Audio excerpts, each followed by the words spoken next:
All right, let's go over submersion incidents, drowning, diving emergencies.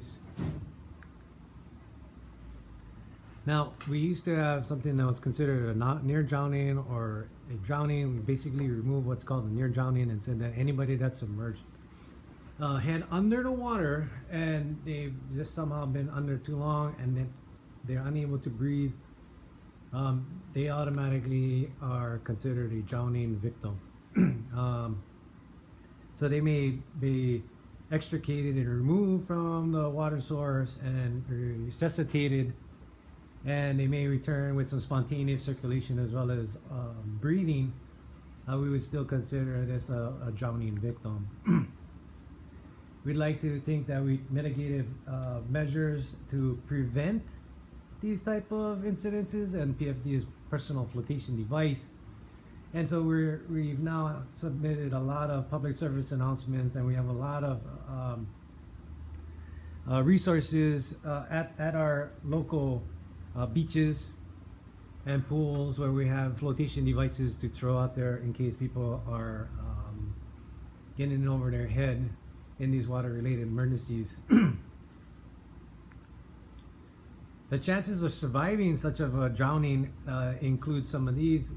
Being submerged for more than 5 minutes, we know that the brain suffers without oxygen, and brain cells start to die, and there become irreversible brain damage somewhere around the 8-minute mark.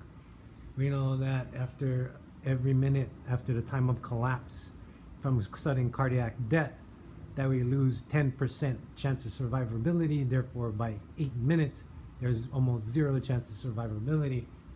And the last few is just telling you about the body's homeostasis and makeup. If the body is too acidic, then the patient doesn't tend to do well as well. Remember that if they're submerged in extremely cold water, that they may be hypothermic and their body systems may have slowed down to the point of just shutting down, and they may still have a good chance of survivability.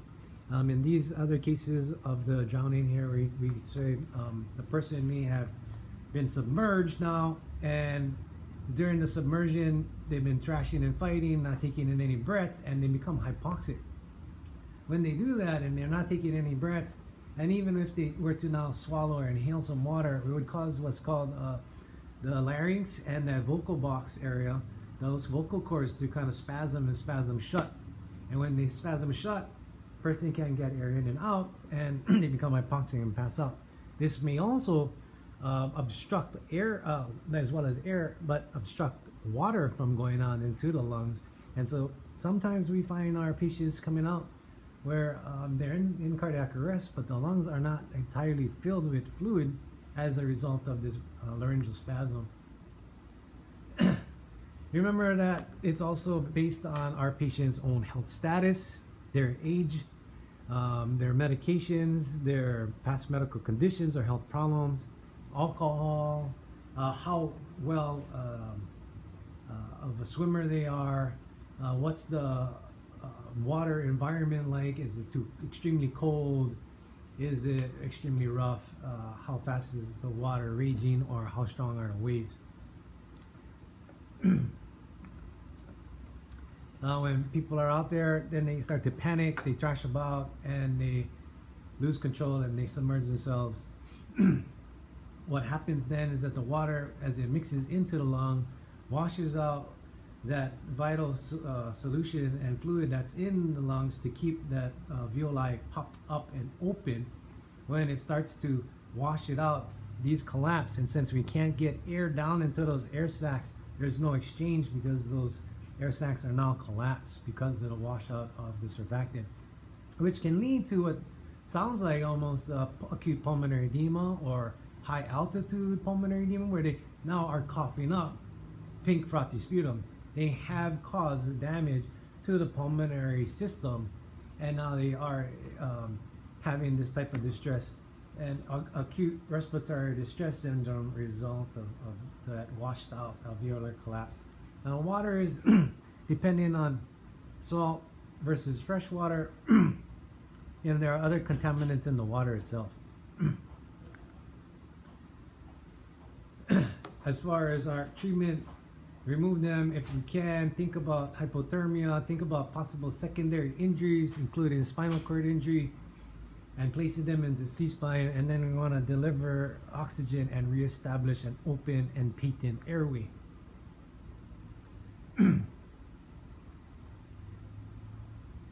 Again, these are some of the factors that may influence the drowning victim.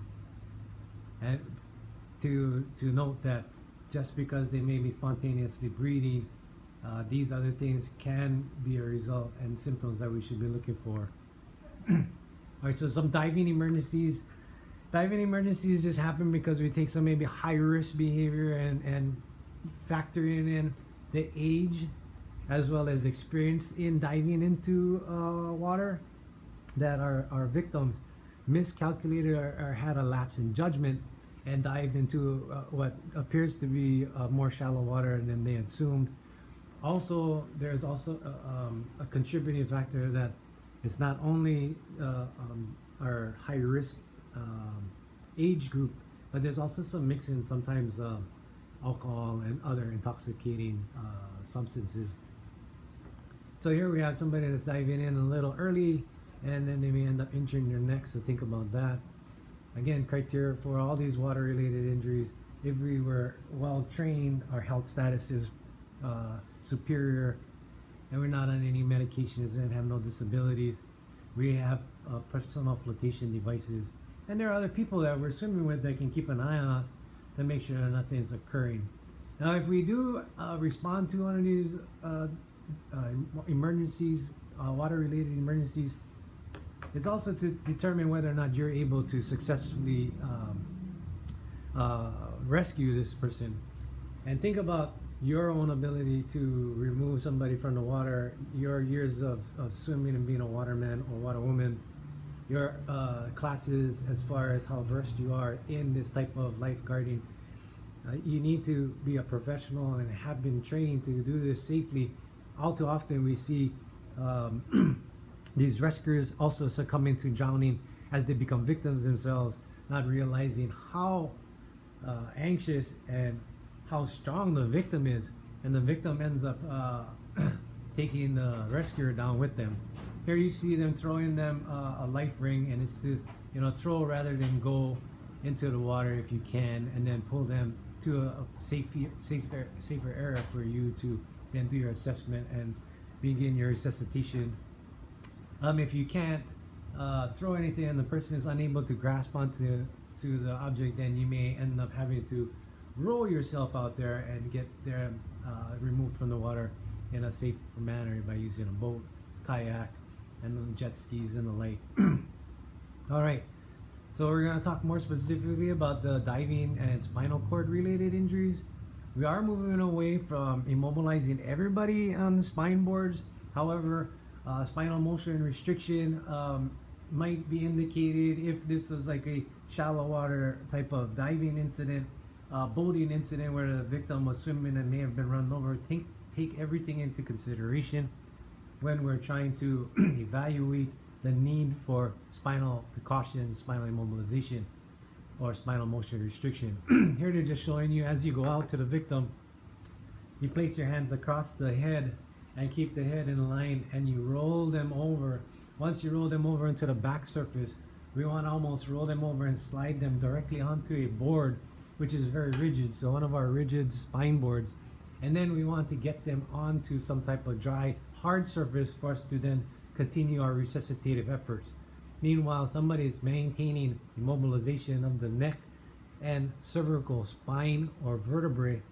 We may end up also using alternative airways such as an OPA or MPA, and using the modified jaw thrust to ventilate our patients, either mouth to mask, or even using the bag valve mask or elder valve. Keep in mind that the lungs may be filled with fluid and water. Moving along, we go into the diving emergencies using more of a scuba gear, self-contained breathing apparatuses. We should be trained in either a PADI or NAUI type diving classes and courses. So these should be somewhat of a trained, maybe not the word experienced, but definitely trained and certified scuba divers. When they go down in water, the pressure changes. We exert more pressure on them as they descend. And so we're looking at these pressures changing, giving us different laws and physics of diving emergencies. Here's one, dysmerism. Boyles Law talks about the volumes of gas. As the pressure increases, the volume decreases. This also affects the gas. As the pressure decreases, the volume of gas increases. There's also Dalton's Law and Charles' Law, Henry's Law and Charles' Law. So review those real quickly. All they're trying to say is that as the pressure changes, the gas around them, that oxygen, the oxygen content in their body, the nitrogen content in their body changes. It will either become larger and disseminate out from the bloodstream and into body surfaces and tissues such as the brain, lungs, and joints. And so the person may end up developing this air bubbles, the nitrogen forms in other areas that it's not supposed to be in. Review types 1 and 2 of decompression sickness and then air gas embolism. These decompression sickness is where we end up having those inert gases that are in the form of air. As we know, there's only like 21% oxygen. The rest is made up of other things such as nitrogen. As we descend and we're breathing the self-contained breathing apparatus, we start increasing the amount of nitrogen that we are keeping in us, as well as the temperature changes, as the pressure changes, these gases then start to leak out and leach out from the respiratory center, from the bloodstream, and into other areas of the body, tissues and joints. This may also cause a blood bubble of that type of gas to form within the bloodstream, and if it were to get back into the pulmonary circuit, it may cause what would appear an acute pulmonary embolism state. Again, in that case, it wouldn't affect their breathing, lung sounds, but it would affect the circulation of blood through the pulmonary circuit to get oxygenation. All right, so some of our symptoms: pain, some burning in the skin as this gas starts to leach out of the circulatory system and into the tissues. It may also affect our nervous system as it's leaching out and affecting oxygen distribution, and then this gas then dispersing throughout the central nervous system and the brain. And it can then lead to more of our circulatory and respiratory collapse. Now remember that our patients can come in with a poor health status, and they could have suffered from things like diabetes, high blood pressure, high cholesterol, cardiac events, and insults. And so it may also be their health status that attributes to them coming to a drowning victim. All right, other symptoms to look for decompression sickness: when we're trying to remain in homeostasis, our heart rates go up, our respiratory rates go up. We're trying to maintain oxygenation above 94%.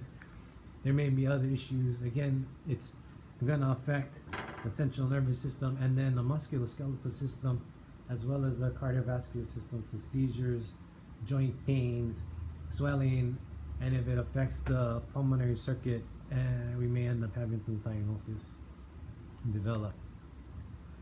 Some important questions. So this is much different than the history of present illness or OPQRST. They're very specific for diving. Let's remember that they have downtime. So how long were they down for? How many dives have they gone on? This tells us that how much nitrogen and other gases that might have been built up within the system. Did they have a stock on the way going up so they can decompress and to get all of these gases back to normal ranges within the bloodstream, within the cells, and out of the tissues? Are they doing the maximum stoppage so they can decompress. Have they gone up in altitude? Have they flown recently? Have they hiked up to altitude? And then have they acclimatized after going up in altitude? So we can see patients that might succumb to this decompression sickness and diving emergency if they were to go diving in the morning on a tourist event to dive, see the manta rays, for example, and then all of a sudden they want to go up to Haleakala, see the sunset, or they travel up to Mauna Kea, then to take a look at the summit, and they may have now all of a sudden the nitrogen levels starting to wash out, and they may end up having somewhat symptoms. So here we try to prevent multiple dives, and if they are, then maintain that they don't go up in elevation. If they met their dive requirement for the amount of downtime that they have, that they're not diving anymore. Also, we want to assure ourselves when we are teasing out and asking our history that have they ever had other diving incidents, diving injuries, and had succumbed to decompression sickness in the past. It's not to say that it makes them more likely to have one, but it might be that they are their high-risk behavior may have caused this. And then was anything done prior to arrival?